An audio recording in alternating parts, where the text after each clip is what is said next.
Hey everyone, let's play some bomb pots today. Whether you play live or you play online bomb pots, I'm going to show you how to navigate these somewhat difficult spots. They're difficult because they're very weird, right? We all have the whole range. We have every hand. We have the nuts. We have air.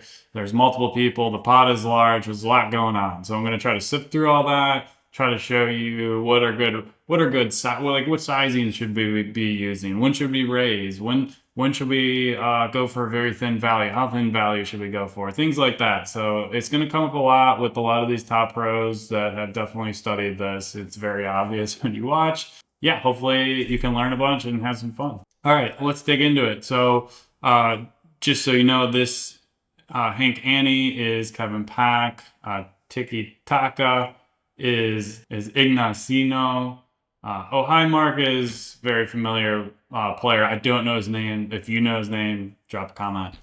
Appreciate it. And I don't know anything about right hook. So and there's other players in future hands, Prodigy and some other ones. So stay tuned to those. So this first one here, okay, oh hi Mark is on the button. In these spots, if you're trying to figure out like when do I bet, what do I bet, what sizing do I use, all these different things. A good way to think about this after Highmark goes ahead, the bet's the 1/3, is the earlier position you are, and you'll see this in later hands too. These pros, they understand this, is you want to use a very small sizing. Like something like 10 to 15% is quote unquote optimal on these earlier positions. Like if you're Kevin or Ignacio, like you're going to want to use smaller sizing because everything has to do with position, right? Because we have the same range. We all have the same range. The only difference is some of us have better position than others. So when you're in this earlier position like Kevin Pack, like you don't want to leverage a large bet because you're betting into three fully uncapped range. They have all the nuts, right? And at the same time, though, that you have some nuts too, and you have strong hands, and then they also have a lot of trash, just absolutely nothing, right? Like three jack heart club or something like that. Just like really nothing going on. And so this tiny bet is going to work very effectively, and not even factoring in exploitative stuff. So we're just talking theory. I think exploitatively people probably overfold all these spots anyways, but tiny bets work well. They're very potent where they can just fold out a lot of this random trash. And at the same time, you're protecting yourself in the sense where you're going into dark waters of multiple uncapped ranges. So you will see earlier positions bet smaller. And as we loop around, like right hook can start to increase the sizing, and then oh hi mark can definitely go much larger. You can even go medium bet if you want because you are the king of this situation. You have ultimate position. If you get the button in a bomb pot, you are going to have the highest expected value, right? So obvious because every range is the exact same. The board's the same for everyone. The range is the same for everyone. The only difference is you have position. So position is king and you have control. So he does go for the quote unquote larger bet, 1/3. And we're playing as Kevin here in this hand. And yeah, you don't want to raise very often when you're the first one facing this bet because Ignacio and right hook are like quasi uncapped, they're semi uncapped. I say that because they're going to have some leading range. It's going to be small, but they still have lots of strong hands as played as the natural tendency to check to the better. It's natural, but it's also theoretically correct. So if you're Kevin's spot here, you could go for a raise. You could definitely develop like a raise range here, but you need to be careful because now the SPR is already lower, and again, you have to worry about these two other opponents. So calling, I think, is going to make a lot of sense. It goes fold fold on the deuce turn here from Kevin's perspective, and he does go for a small lead, which I think makes sense because he's going to have more deuce X and he's going to have less random trash air. So these are the kind of ingredients you need to develop some sort of leading range because you do have an equity edge, which is important to understand why he's doing this. I mean, he can definitely just fold out stuff. He can get value from just I mean, it's such a small bet. It can have a lot of random overcards or some merge stuff that, or worse, 8x as well from Mark. I like the lead from Kevin. Kevin's a very consistent player, I've noticed, very consistent in his execution. And Mark goes for the raise, which, again, he was the original C-better here on the flop. Well, I shouldn't say C-bet, it's not technically a continuation bet, but it kind of feels like it. He has, obviously, the full part of the nut region is intact. And he has a lot of other strong kind of protection region like pocket nines and stuff that would want to do this. So yeah, you're definitely going to see a heavy arsenal here of raise from Mark. And I don't think there's anything to do for Kevin besides call. I mean, there's really, I mean, to jam it in, it's probably just over representing a bit too much. You're never folding. So in seven's a very interesting river. It's a good river for Kevin. Like Kevin could develop some shoves. You're not going to want to do it with king eight, but he has 7x in range, right? Like he could be leading a large part of his range on the turn, which will include 7x, but Mark isn't very often going to be raising 7x. So that gives Kevin weirdly sneaks into the nut advantage here in the sense. I mean, of course, Mark's going to have like pocket eights and 8-7 stuff like that, but Kevin's still going to have a lot more single 7x. But with this hand, I mean, it's just going to be a check decide type situation. It's a tough spot for OI Mark. It's not a good river for the reasons kind of mentioned, and he does give up. I'm assuming he gave up. Like, I guess he could have like 8-6 or something, but most likely just gave up a bluff. And it's a tough spot because if you think about it, the backdoor flush came in. 7x is not a good card. It obviously gives Kevin pretty much the nuts. And 8x can do a lot of hero calling on this river just because there's a lot of brick draws, straight draws, brick, diamond. And Kevin's not going to continue a lot. Kevin's not going to have a lot of air, especially when the backdoor flush draw comes in at this point. And I don't think he's going to continue like a ton of like random 5-6 straight draws on the turn. So it's a tough spot for Ojai Mark. I mean, I don't know what he had, but I think giving up a lot there is going to make a lot of sense. If you guys are really enjoying these videos, I really appreciate if you can sub or like. It really helps with the channel, keeps it moving, keeps the train moving. So, okay, next one we're gonna play is Encarnacio. We got right hook, being unknown, and this is Ivan over here. Okay, so we got queen 4-2. Now we got a 5-way. Imagine you're on the button. Probably feeling decently good about this. Again, position is king in these spots. Position is absolute king. This is gonna, if you have ace-4 and you're in right hook's position, this is a much drastically worse spot. Not a bad spot, but having ace-4 on the button means so much more. And he goes for the 20% sizing.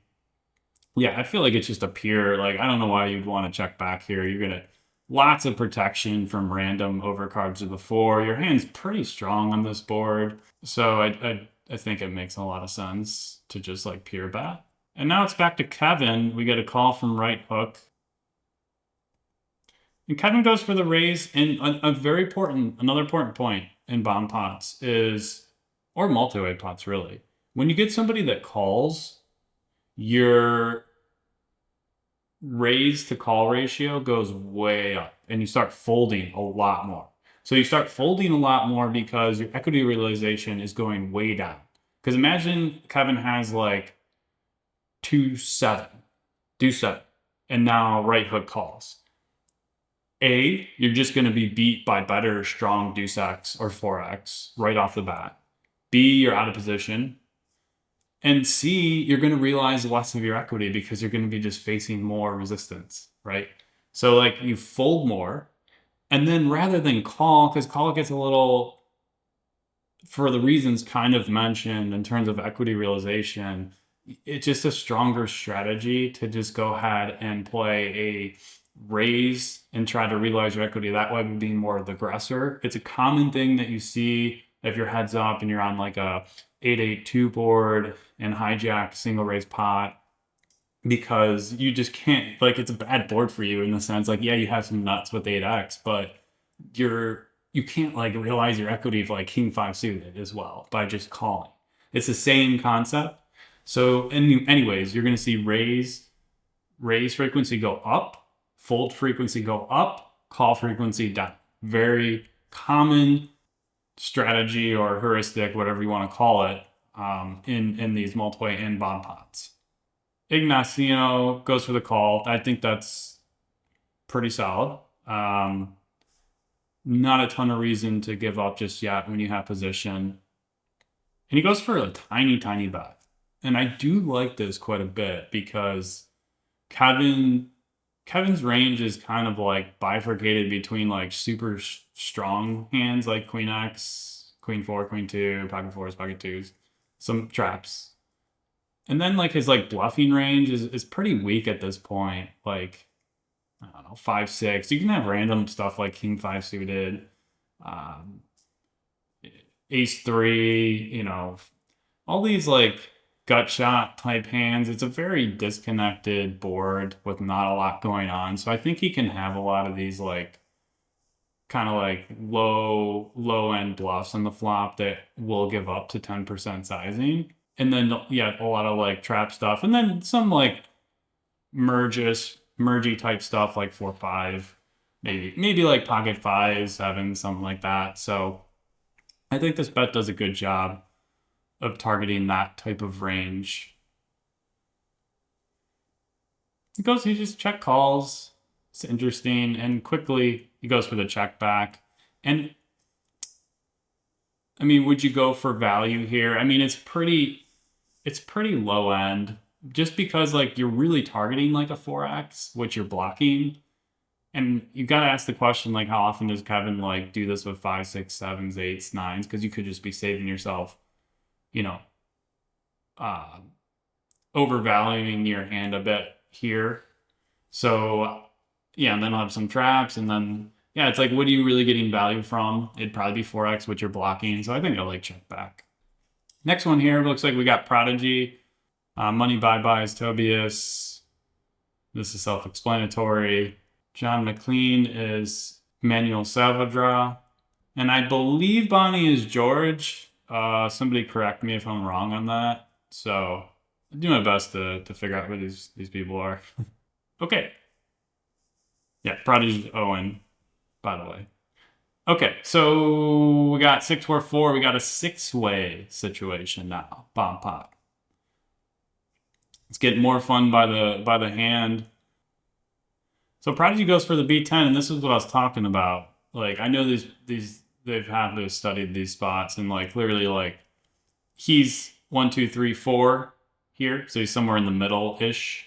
He's still got 2 fully uncapped opponents, and then I would call these like quasi uncapped over here, in the earlier position. So like going like, you know, half pot or something, especially in 4, 4, 6 board, it's just gonna make 0 sense. It's really gonna make 0 sense. So yeah, goes tiny. And another concept here with George, assuming that's who it is, with Bonnie here, is you don't want to raise because of those like Manuel's fully uncapped, right? And George doesn't have position on him, and then you got these quasi uncaps and Prodigy's uncapped. So yeah, like just calling is gonna make a lot of sense. Especially he's got the 3 of spades. You don't really need to do that. And it's like a lot of people are just having some fun here. Tossing in the 3 big blinds, which is funny because it's like equivalent to maybe what some of you guys buy in to your stakes. It goes for like the tiny raise here, Beppy. George, I mean, again, I think just call. Like, I don't know why, especially the 3 spades, you want to do anything but just call. And interesting to see Ignacio continue here. I'm not sure if he's pretty draw heavy. He's probably pretty draw heavy. It'd be unlikely to be more like mergy, like pocket 7s or 8s. I mean, it could happen for sure with the spade, but when you're out of position here, you're really going to start narrowing this range down to like maybe heavy draws and occasionally some of that like aforementioned pocket 7s, 8s, maybe A6 type region. And with the flush coming in, this is a weird card, 3-way bomb pot. Yeah, I mean, so he goes for the check, and in terms of George, I mean, you're not really gonna get two more streets from worse. I don't believe so on this board texture. I mean, when you bet Ignaciano's going to do a lot of folding, maybe a small percent of the range is pretty nutted here with like a flush or something along those lines. But I just expect a lot of folding being squeezed. So then you're gonna go down to Beppe, who's is basically gonna have like air and nuts. It means gonna have like 4x flush and then like 5-7 and stuff that probably is gonna continue. So yeah, I just don't see why you'd want to bet turn. Now we got kind of a blank river. Goes check. Beppe goes in the tank. Goes check check. So it's like, would George want a value bet here? He's blocking the flush, which is somewhat okay, but it's a low kicker four. It's a very weird spot if you'd want to go for value. I mean, not playing a kicker here kind of sucks.